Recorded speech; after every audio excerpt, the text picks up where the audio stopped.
It began as a private Discord chat. 10 members, all strangers, gathered for what they called late-night streams. For weeks they shared dark memes, ghost videos, and urban legends.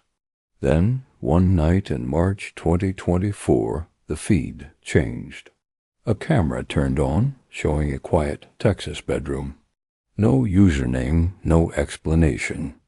Within minutes, the stream became something else, silent, disturbing, and real.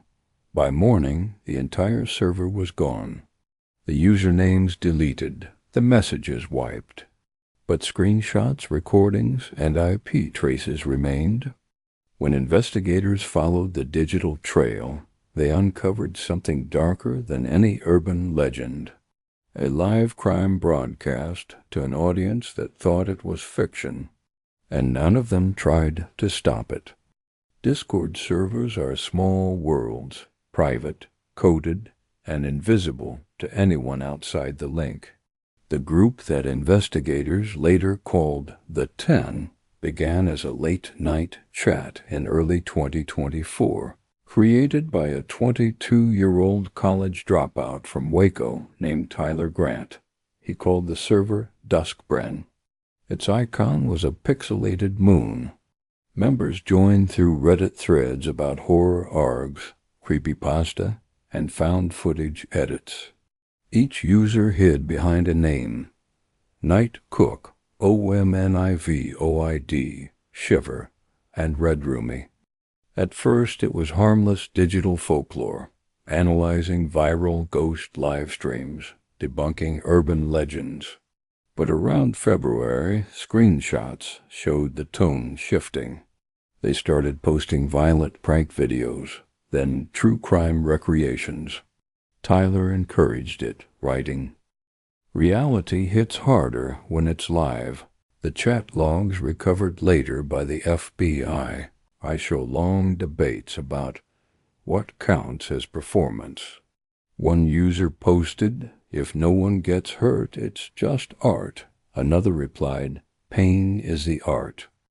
By March 10th, the group had roughly 100 images, inside jokes, and 5 experimental clips stored in a hidden channel labeled #late-cut. Most were deleted within hours. Investigators think they were rehearsals tests for lighting, timing, framing. In one fragment preserved by Discord's cache, Tyler says, "Tomorrow night, we go real." No one replied with alarm. A few reacted with emojis. One typed, "Streaming?" By the next evening, 9 of them were online. The 10th, the account that joined last, turned on their camera.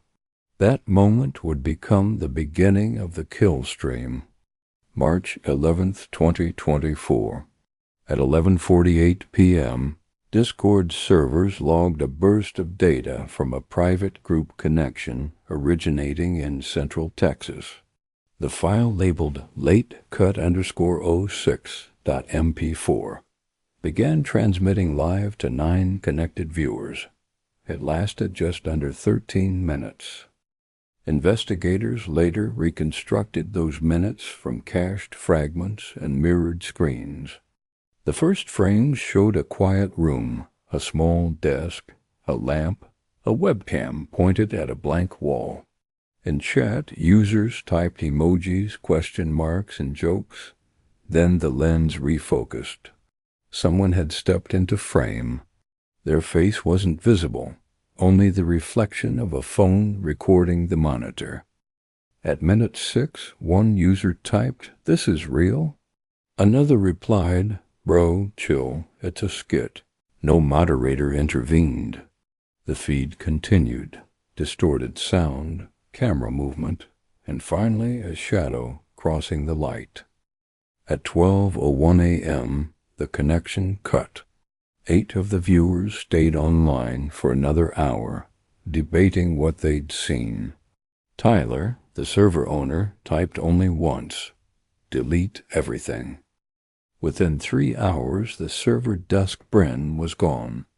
Usernames vanished, messages erased. Only cached screenshots and metadata remained, fragments of what authorities would later confirm as a live act of violence streamed through Discord's peer connection. By morning, Reddit threads began to circulate rumors of a Texas Red Room. Most were deleted for violating platform policy. But digital traces never fully disappear.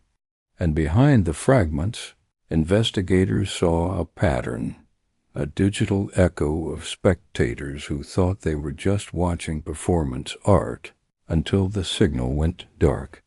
When the Dusk-Brand server vanished, the FBI's cyber division in Dallas already had a copy. Discord's automated moderation flagged the stream within minutes, and a preservation order was issued overnight. Agents began pulling the data trail backward. IP clusters, login timestamps, cached thumbnails. Every pixel left a fingerprint. The usernames weren't random. Each was connected to older Reddit and Telegram accounts discussing immersive horror and performance violence. 2 IPs traced to Waco, one to a rural address outside Temple, Texas. The same address later matched to 22-year-old Tyler Grant. Local deputies were the first to knock. Inside his trailer, they found a gaming PC still running, fans humming in silence. On the desktop, a folder labeled Fragments. It contained 71 short clips, abstract edits of lights, masks, and distorted faces. No timestamps, no sound. Forensic analysts reconstructed the machine's activity log. At 12:01 a.m. on March 11th, exactly when the stream ended, Grant had closed Discord, reformatted his drives, and searched how long until a deleted server disappears. The other users were harder to trace. 3 accounts used VPNs. 2 came from overseas. 1, Red Roomie, logged in from a college campus and deleted their account minutes after the broadcast. But the turning point came from a screenshot shared anonymously to a Reddit thread. It showed the Dusk-Brand chat seconds before deletion. Tyler's final message: "We made something real tonight." It was enough for agents to obtain a warrant. And when they seized his backup phone, they found the uncompressed copy of latecut_06.mp4. It confirmed what had only been rumor. The kill stream wasn't legend. It was an experiment that crossed the line between simulation and crime. On March 19, 2024, 8 days after the stream, agents moved in. Tyler Grant was arrested at a truck stop outside Temple, Texas. He was calm, holding a USB drive in his pocket. When agents asked what was on it, he answered, "Proof." Back at the lab, the drive was imaged and cloned. It contained video edits of the stream, cut into 8 chapters, each with titles like Genesis, Witness, and Noise. Investigators called it a documentary of delusion. One segment showed a laptop screen recording itself in an infinite loop. Another displayed chat messages fading in and out of focus, as if scripted. The final file was black, audio muted except for breathing. Metadata proved it had been rendered less than an hour after the real-time broadcast ended. When questioned, Tyler told agents it was an experiment in truth and audience. He claimed no one was hurt, that the video was a performance. But forensic analysis of the frame sequence found blood patterns reflected on a monitor and a timestamp matching a 911 call from a neighbor in McLennan County reporting screaming and metallic noise.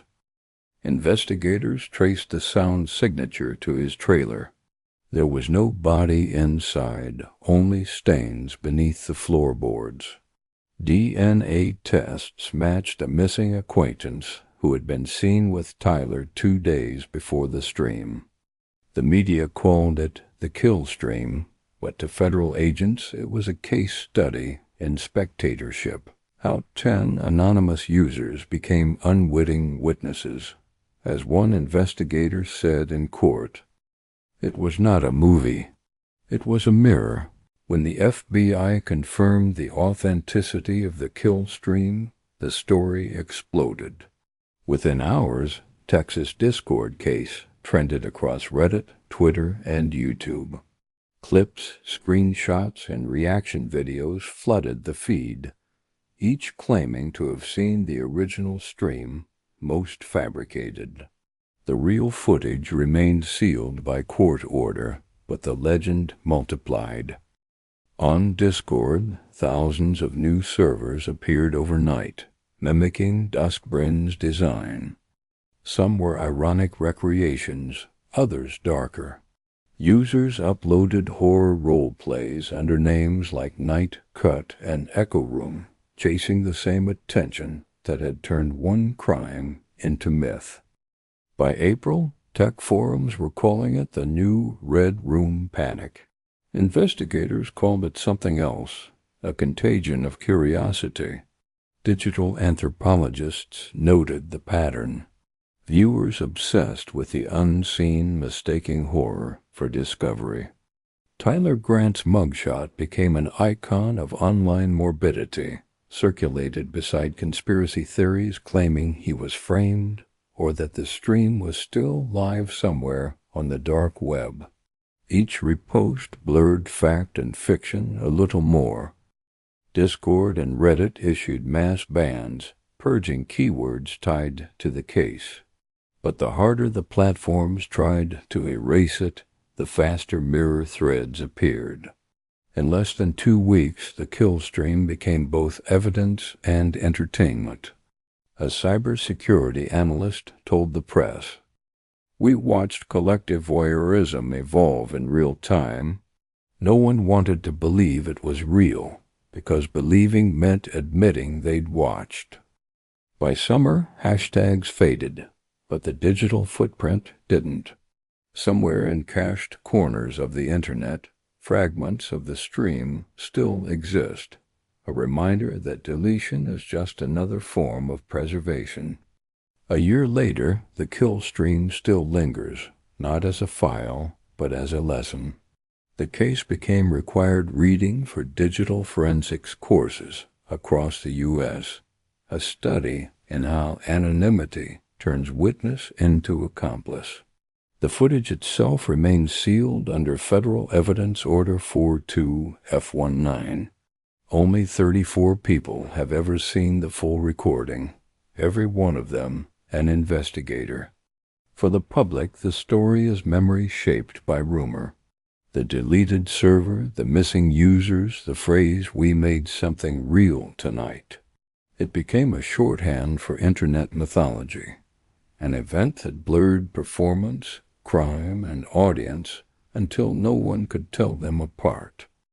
FBI analysts later revealed that several viewers in the chat were teenagers, unaware of what they were part of. None were charged. Most deleted their accounts, changed cities, tried to disappear. But their screenshots continued to circulate on fringe forums, stripped of names, framed as art. In 2025, Texas lawmakers proposed the first bill to classify live-streamed violence as a form of digital trafficking, forcing platforms to respond in real time, not retroactively. It passed quietly, overshadowed by larger headlines. The apartment where it happened was demolished during a highway expansion. Nothing physical remains. But online, Duskbrin lives on through retellings, podcasts, documentaries, reconstructed chats. Every recreation pulls the story further from truth and closer to legend. A cyber ethicist who studied the case wrote, "We used to fear monsters hiding in the dark web. Now they hide in plain sight and call it content.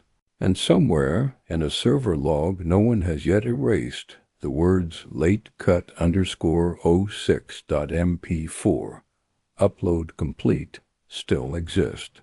A ghost in the code. A reminder that on the internet nothing ever truly ends. If you thought the horror ended here, you're wrong. What other dark rituals and forbidden practices are still being performed in secret?